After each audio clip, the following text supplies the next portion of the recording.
Welcome to the Beyond Leadership podcast, where we host outstanding individuals and we discover new dimensions of leadership and their talents and recipes for success. This is our 19th audio tip of the week. Here are some fun facts about number 19. 19 is the atomic number for the element potassium. The tarot card number 19 is the sun, associated with happiness, self-confidence, and success. The longest non-stop flight in the world, scheduled by Singapore Airlines, takes 19 hours from Singapore to Newark, New Jersey. The moon appears in the same exact position in the sky every 90 years. When I was 19, I knew I wanted to go study and live abroad, and I went a couple of years later to the States.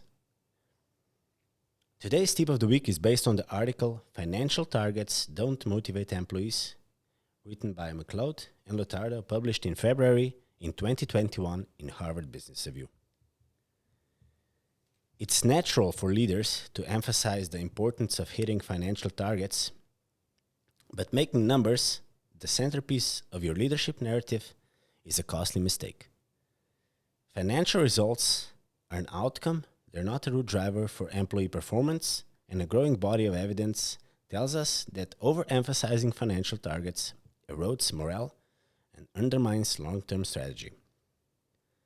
Leaders seeking to ignite creativity and drive exponential effort must go upstream, using their time with their teams to build belief in the organizational purpose, the intrinsic value of the employees' work, and the impact the teams have on customers and each other. Here are 3 ways to do that.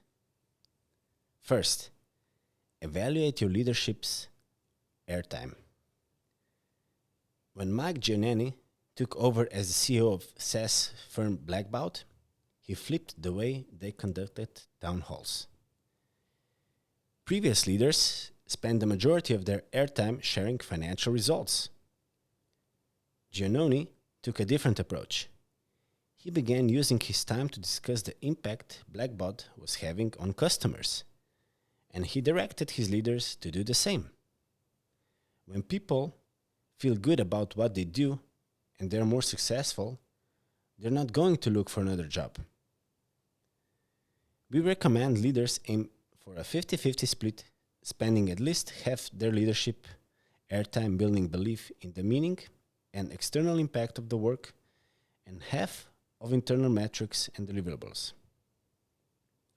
It's not without coincidence that 6 months after Blackbaud adjusted their leadership airtime, they had an innovation breakthrough. Employee engagement rose dramatically, market share increased, and revenue grew exponentially. Number 2, discuss individual customers with emotion and specificity. The more clearly an employee understands their direct impact, the more likely they're to go the extra mile. They also experience greater fulfillment in doing so. When we know our work matters to an individual person, we rise to the occasion. Discussing customers in the aggregate does not create the same emotional pull. Instead, when you speak about customers, even if your team does not interact with them directly, use their real names, talk about the business they have, and show your team that real people are counting on them. Number 3, resist the pull of the FYI. In our consulting practice, we routinely observe well-intended leaders who, in effort to keep their team informed, pass along everything that pertains to financial performance. It's natural because the gravitational pull of most organizations leans towards the numbers. It's what gets reported and thus is routinely forwarded down. You can decide what to share and what not to share by asking yourself questions like, what does my team need to be thinking about on a daily basis to accomplish these goals? How do I want them to behave with customers and each other? Filter out the noise coming from other places in the organization and focus your language on the top 2 things that are 100% within the control of your team: their mindset and their behavior. As we face a future of potential uncertainty and unrest, It's crucial for leaders to help their teams stay engaged. You can improve your team's performance and their emotional well-being by making sure your airtime, your metrics, and your language communicate one simple message. Your work matters. How do you communicate with your employees? Do you share financial information? How do you motivate them? This was this week's Tip of the Week.